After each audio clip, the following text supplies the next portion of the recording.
Hello and welcome. I'm Mina, and today we're going to connect to the very majestic and dignified nature of animals by moving through different animal postures and hopefully connect to that sense of beauty and power within ourselves.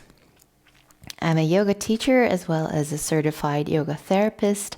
And if you like these kind of therapeutic approaches to yoga, feel free to like and subscribe, all of that, share with your friends. And I hope you can practice with me.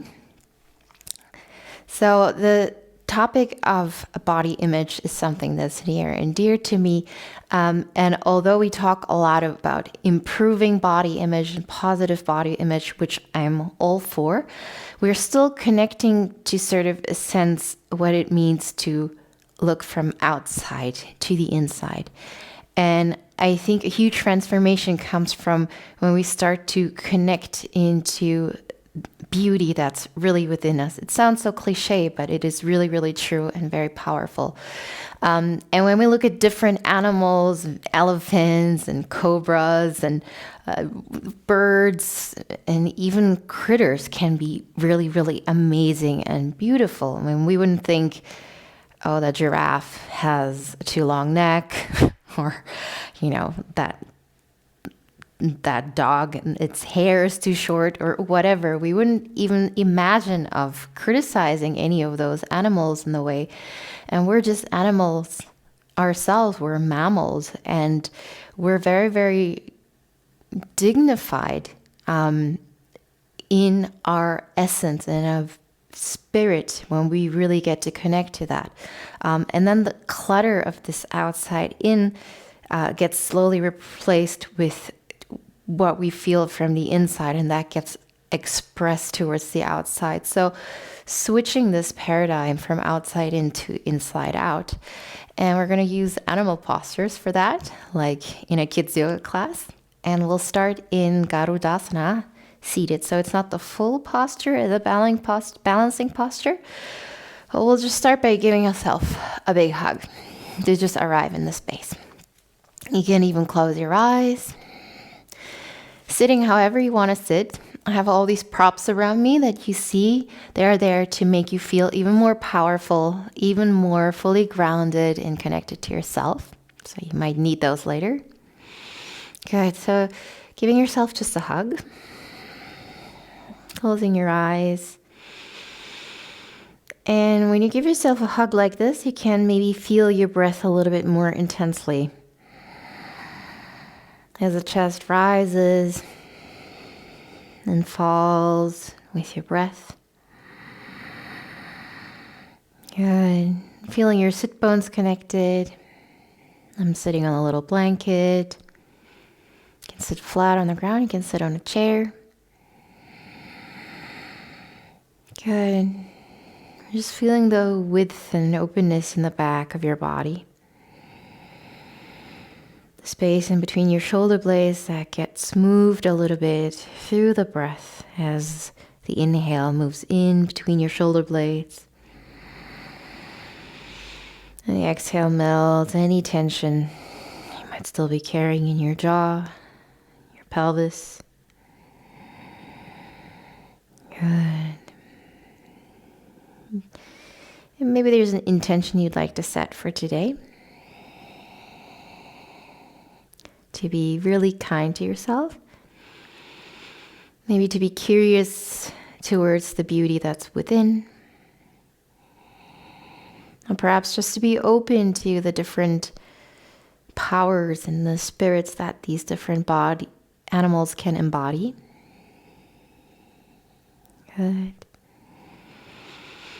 Take one more deep breath. Good. And then you can gently open your eyes. And we're just going to switch this grip. So whatever arm was on top, hug yourself the other way around. Just so we're all equal, balanced within our bodies. Then again, a few more breaths to settle in. Allowing the breath to swell up from bottom up. And as you exhale from top down. Good.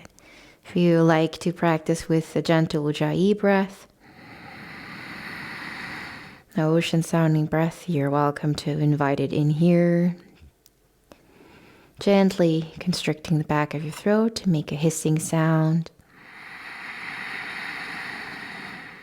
Wonderful. Good. And then you can slowly open your eyes again. Release your arms. Let's just move the arms for a minute. Inhale, reach out and up. And let's exhale. Let's back down. Just to find some space through the wings. Back down. Lower body connected. And upper body reaching up to the sky. Good. And then let's start with full Garudasana arms. So again, coming back into a hug. You can stay here. This is wonderful. Or you can maybe hold on to opposite hands so that you're a little bit pretzeled. So this is the upper body of Garudasana. Let's make a little cat-cow movement here. So as you inhale, you can lift the elbows up. And as you exhale, rounding, bringing your elbows towards the belly button. A few more. Good. Gently creating space between the shoulder blades. Mobilizing the spine. And starting to connect to this focused quality of this pose. Even when we're not balancing. Good, let's release the arms. Remembering which arm was below. And then let's switch the arms. Other arm on the bottom. And again, you can just hug yourself here or hold on to opposite hands. Good, one more time. Moving the spine, inhale. And exhale around. Creating lots of space in between your shoulder blades. Making room for your wings to spread out. So Garudasana, often called eagle pose. It's actually not fully eagle, but it's a creature, half eagle, half human.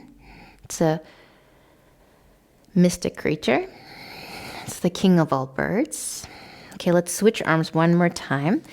Take an inhale, reach out and up. One more time, the other arm on the bottom. And if you get confused and do the same side again, no biggie. Good, and this time let's come a little bit into stillness. Finding a long spine, head easy, relax.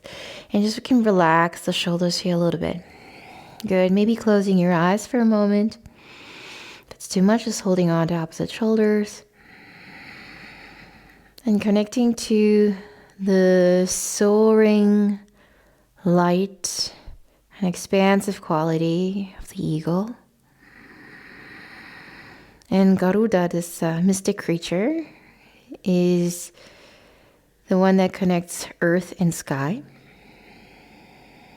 So connecting our earthly realm with the heavenly realm. So maybe becoming a little bit more open to inspiration that's coming from beyond. And the powers you possess to download those or connect to the upper realm, the sky, quality of consciousness. Good, let's release the arms. Remember again which arm was on the bottom.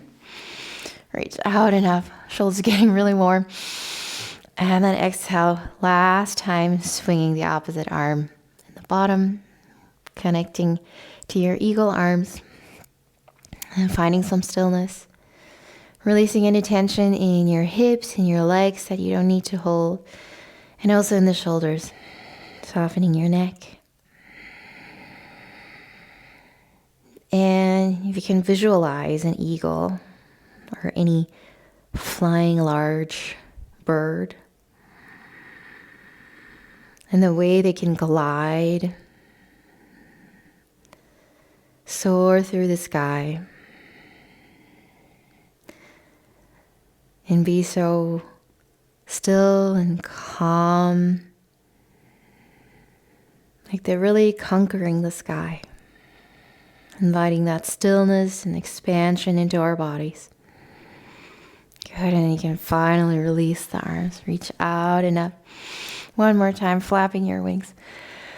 Good, and just release the arms for a moment. Beautiful, good. If you like, you can fold forward gently. Let me be out of the camera. Good. And then let's walk the hands over to one side. Just feel a little bit into the lower back. Good. And then slowly walking the hands through center to the other side. Good. Breathing into the other side of your body. And then back into center. Feeling your sit bones grounded. Great. And then simply switch the legs. And we'll do the same thing with the opposite legs. Slowly folding forward. And then walking the hands over to one side. Maybe the sit feels a little bit different.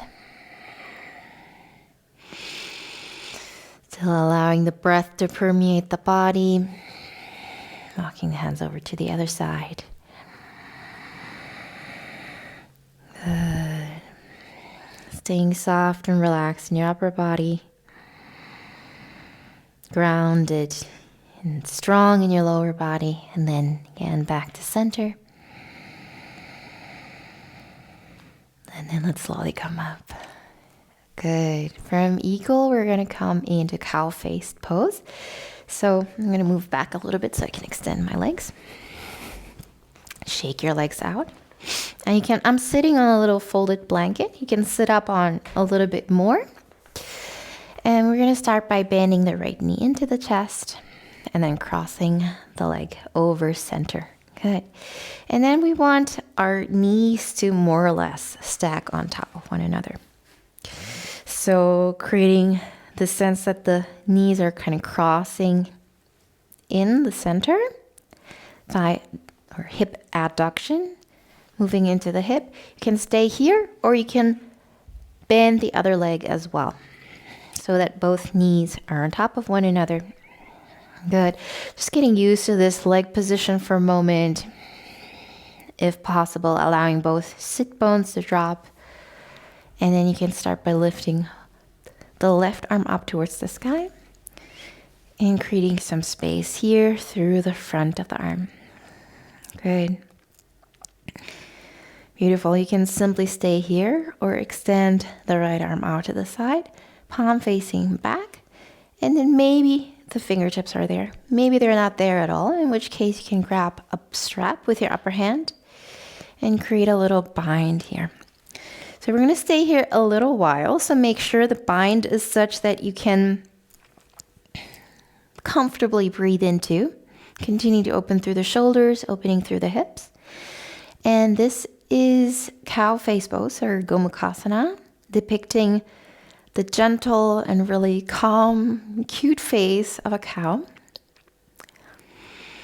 Good. Taking a few breaths into the belly, making sure it doesn't tighten up. And the cow in India is a sacred animal. It gives us milk. Not only milk, but can continue to create yogurt, curd, and ghee. Clarified butter out of this milk. And it sustains us. So it's like a mother, sacred mother. And if you've ever looked into the face of a cow, it is really, really gentle. Big, beautiful eyes. Gorgeous eyelashes. And it's just calmly chewing on the grass. It's 4 stomachs. And there's such a peaceful nature to these animals. Let's see if you can invite that peacefulness into your body. Good. And then you can slowly release your arms. Shake them out. Perhaps interlace the hands in front of you. Press the hands forward. Inhale up. And exhale again, rounding the back. Inhale, arms up. Exhale, round. Last one. And exhale, round. Good. Release the arms, extend the legs, and we'll move through the other side. Starting with bending the left knee and crossing the foot over center. Good. From here, you can move the foot further back so that the knees are more or less stacked on top, and you have this feeling that the thighs are moving in an X. You can simply stay here or bend the lower leg to come into the legs. In Gomukhasana, again, just noticing the difference from left to right. Feeling grounded through both sit bones. Good, and then this time you can reach your right arm up, bending at the elbow. And then holding on to this elbow to create some space through the arm, through the shoulder. You're welcome to stay here. Or again, find your bind, left hand moving out, palm facing back, and then perhaps your fingertips meet. Perhaps your fingertips meet because your upper arm or upper hand is grabbing a strap and you're reaching for the strap. Okay, good. Again, finding a position that's not too intense. Let's stay upright for today so we can feel this dignified, powerful, upright position. In this quite knotted up and twisted up nature, where we're creating different circuits, different limbs crossing, different limbs touching behind us. And reconnecting to that softness and that generosity in the face of the cow. And the gratitude we might feel, even if you're vegan, for the giving nature of the cow.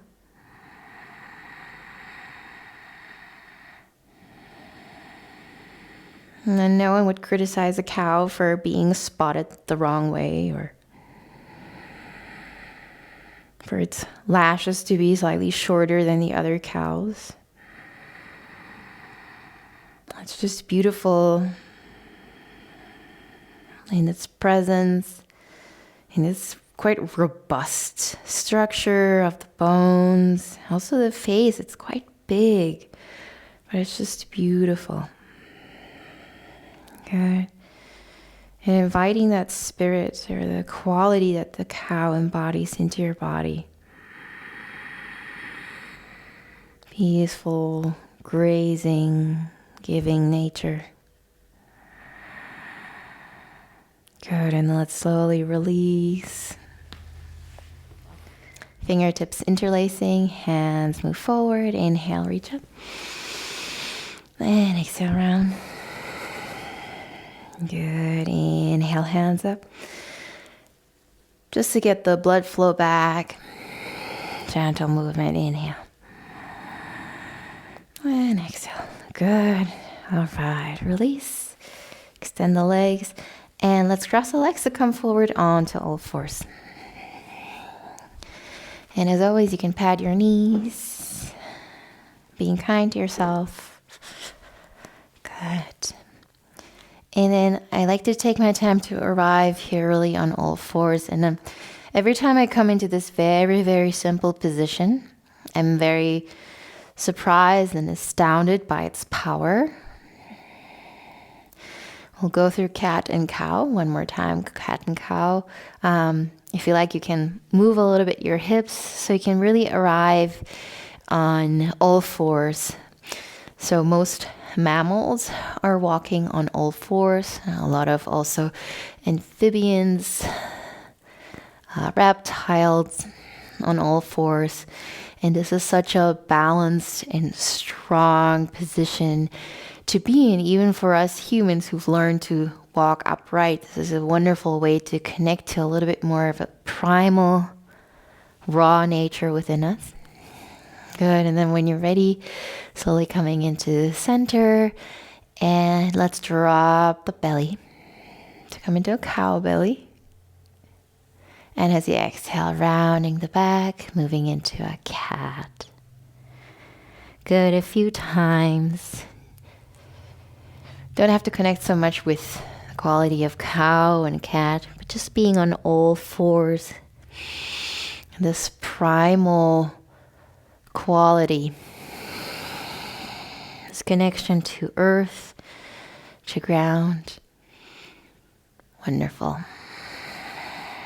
And then we can move your hips back into a child's pose for a moment to release the hips, release the arms. Maybe you like to stack the fists to drop your forehead onto fists, or any other child pose variation that you like. If your heels don't touch your bum, or your bum doesn't touch your heels, no problem. Just leave it slightly lifted. Good. Wonderful. Now let's come back onto all fours. And from there, we're going to move into puppy. So we're not in dog yet, but we're moving into puppy. So reaching the hands forward and then releasing your forehead onto a block, onto the ground. Any other puppy variation that feels good. Good. I'm going to place my head on a block so I can talk. Good. And puppy pose. We're going to move into downward facing dog in a moment. We're extending the arms here a bit. And starting to connect to this playful nature that dogs have. Obviously, they're really strong, derived from wolves. But in mythology, dogs are companions, or Hindu mythology, dogs are companions of the Lord Shiva, and strongly connected or associated with yoga, meditation. And they're also really loyal, brave, and courageous. Good. You can stay in puppy, you can move back into child if that's too much, or you can start to move into a downward facing dog, tucking your toes under and lifting your hips up and back. Good.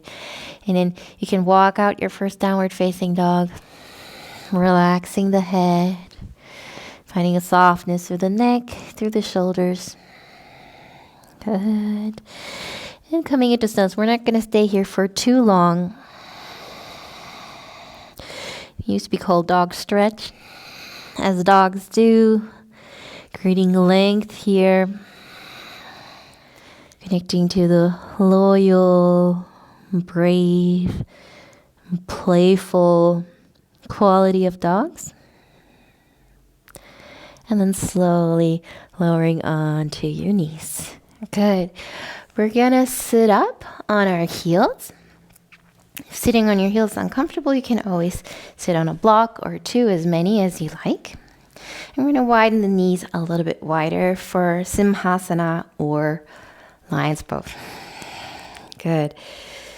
So we're gonna lean a little bit forward, hands grasping the knees, arms extended. I'm gonna demo once. We're gonna inhale. And as we exhale, we're gonna stretch out the tongue and look towards the center in between our eyebrows as we exhale with a sharp ha. Looks like this. A few of these.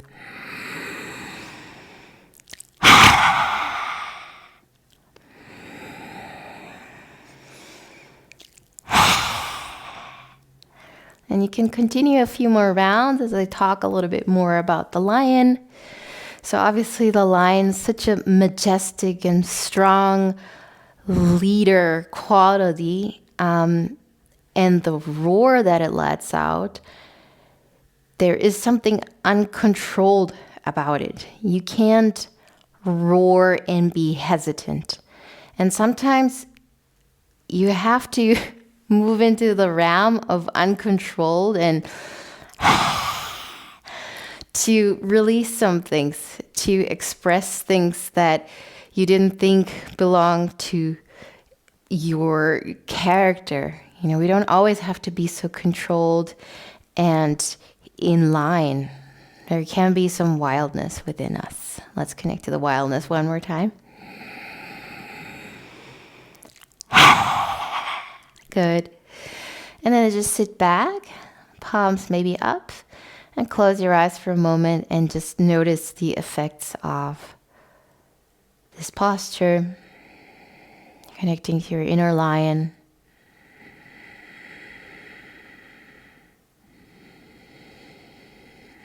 The expressiveness in your throat.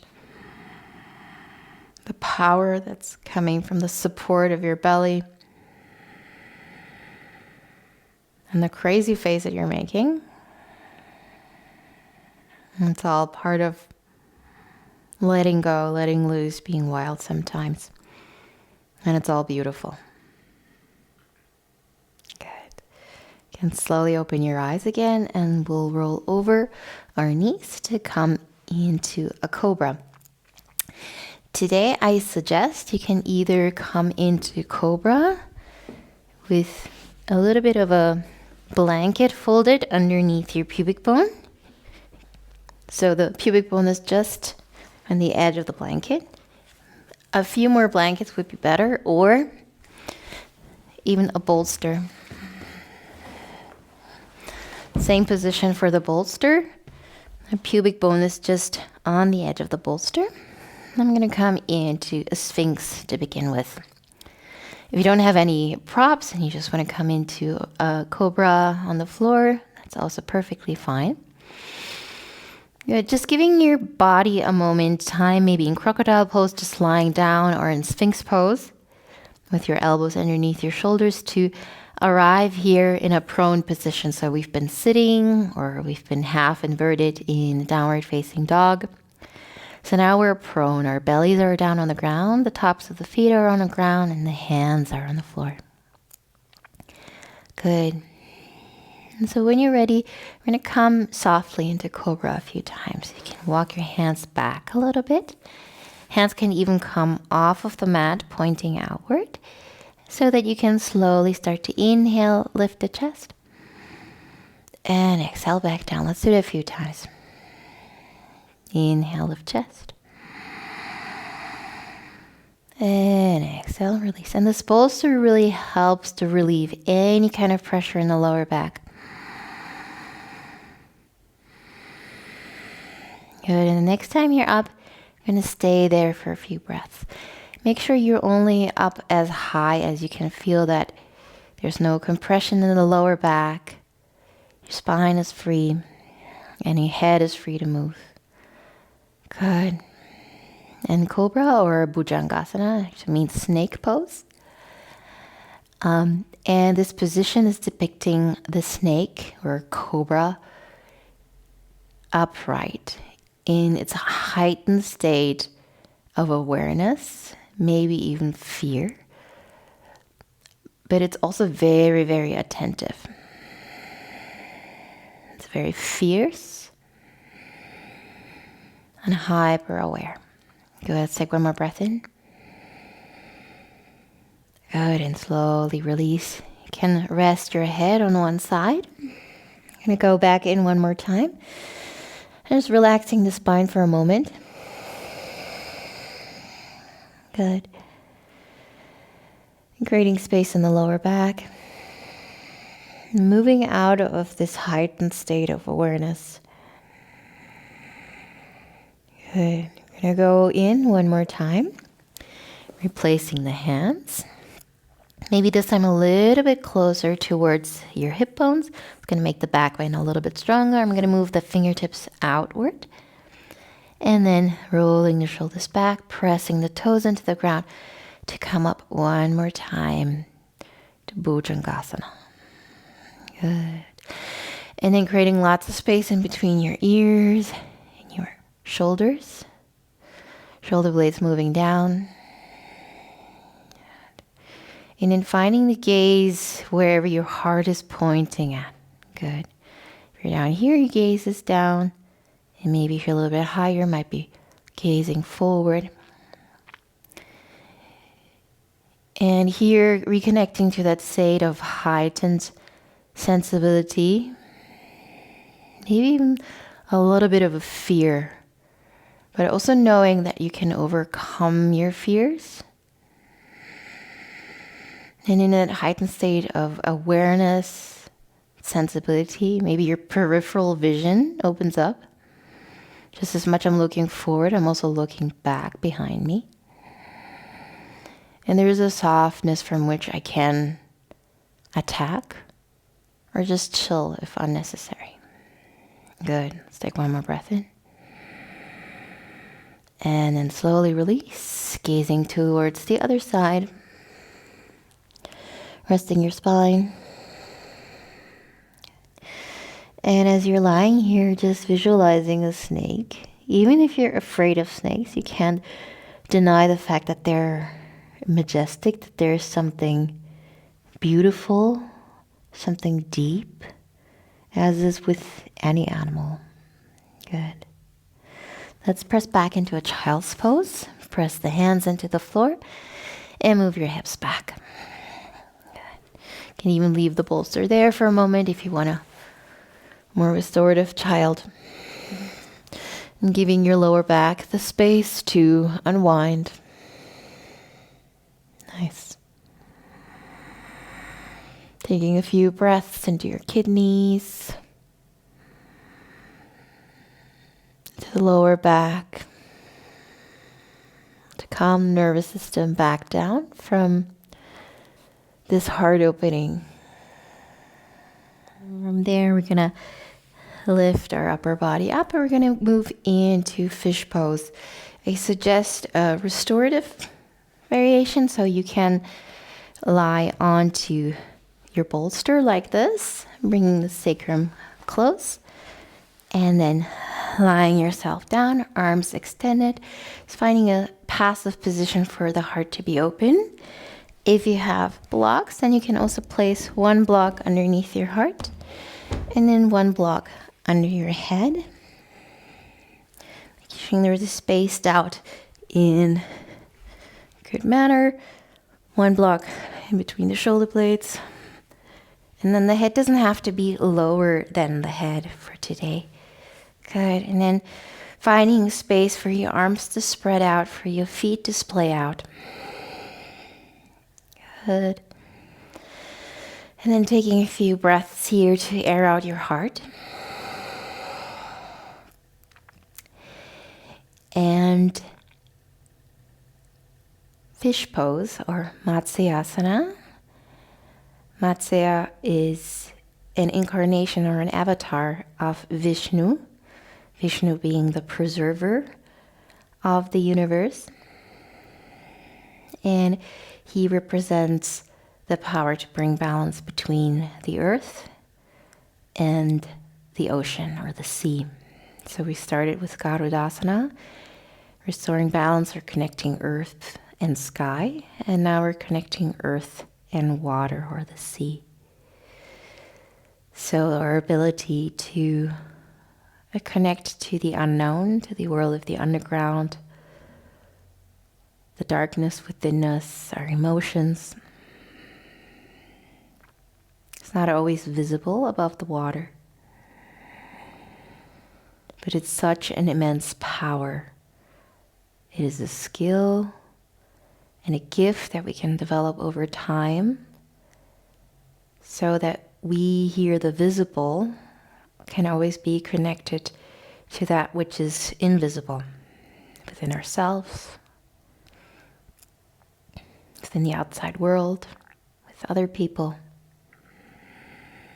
Good. So opening your heart here a little bit, becoming susceptible to the unseen, the layers underneath the ground, in the ocean, and the ability to navigate the waters like the strong and beautiful fish, flexible, graceful. Let's take 2 more breaths here.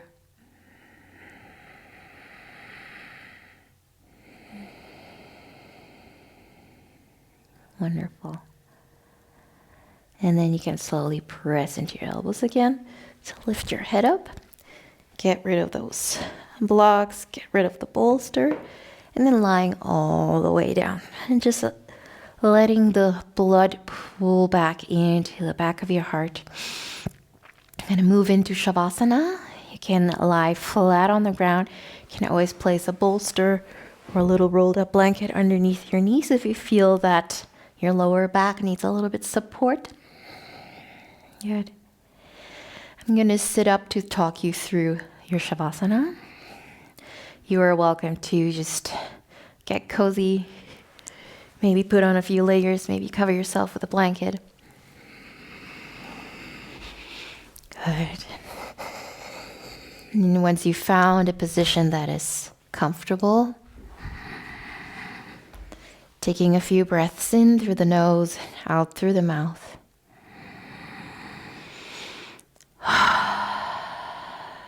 So that any remaining tension just dissolves.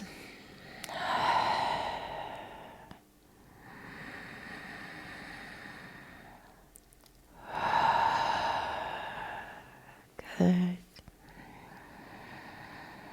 And then just finding stillness within your body. Releasing the breath. Releasing the wish to understand something. Maybe this feeling like you could have done something differently or better. All of that is unnecessary baggage. You can let go before the body can start to integrate everything. Releasing both feet, both calves and shins, both thighs, so that both legs are completely relaxed. From there, moving into your hips, to your belly, into your rib cage, to your chest, and your entire spine, so that your entire torso can completely let go. And also releasing both shoulders, upper arms, lower arms, and all 10 fingers, so that the arms can fully release their body weight into the floor.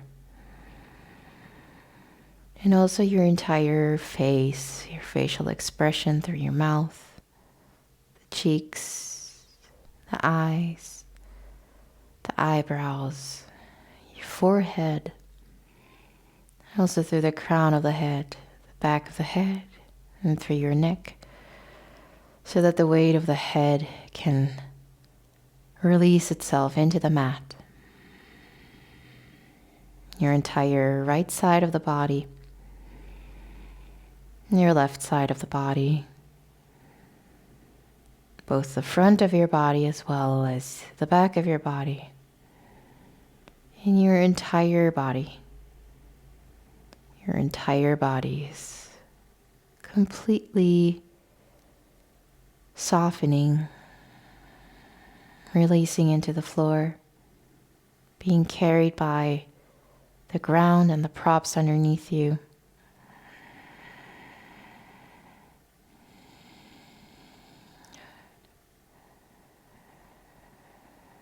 And maybe there's a sense of tingling in your fingers and your toes, warmth, temperature.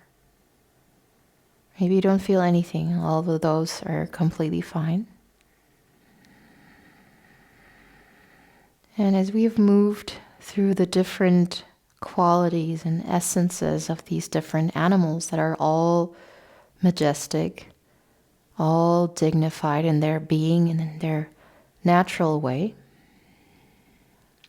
maybe there's space for your own essence to come through, your own spirit.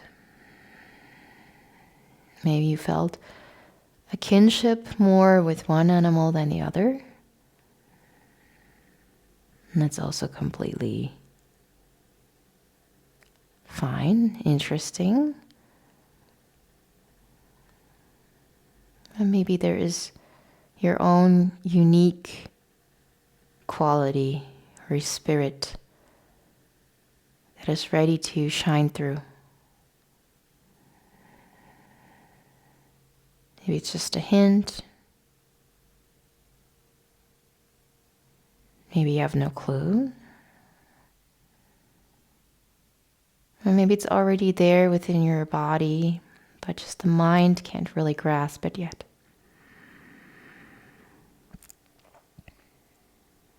And even if you can't put words around your unique qualities or spirit, your power, can hold the intention to embrace that and to amplify this quality through the cells of your body, through the different systems in your organs, through the blood vessels, through the nervous system, so that this beauty in your majestic quality that is uniquely you can start to shine out through your pores to the outside world.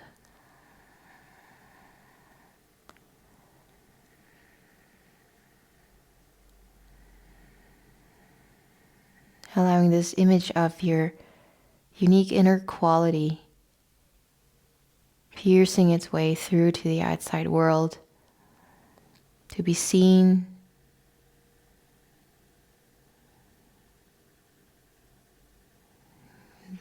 leave you there for the next few moments so you can bask in that feeling.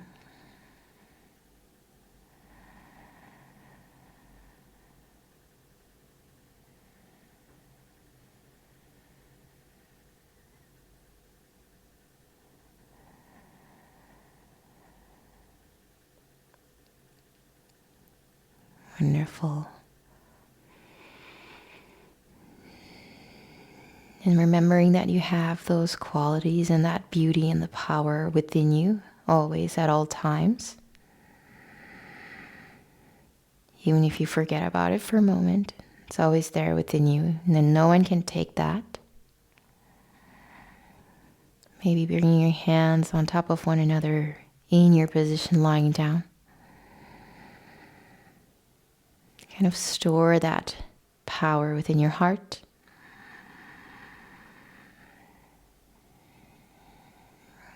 Good. And then slowly coming back into the room. Deepening the breath. Maybe you like to wiggle, stretch.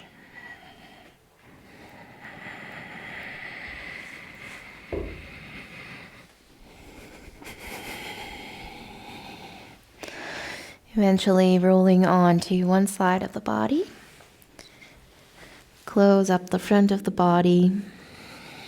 Get really comfy. Feeling round and protected. And here you can drop everything into the floor one more time through an exhale that you don't want to take with you throughout the rest of the day or the night.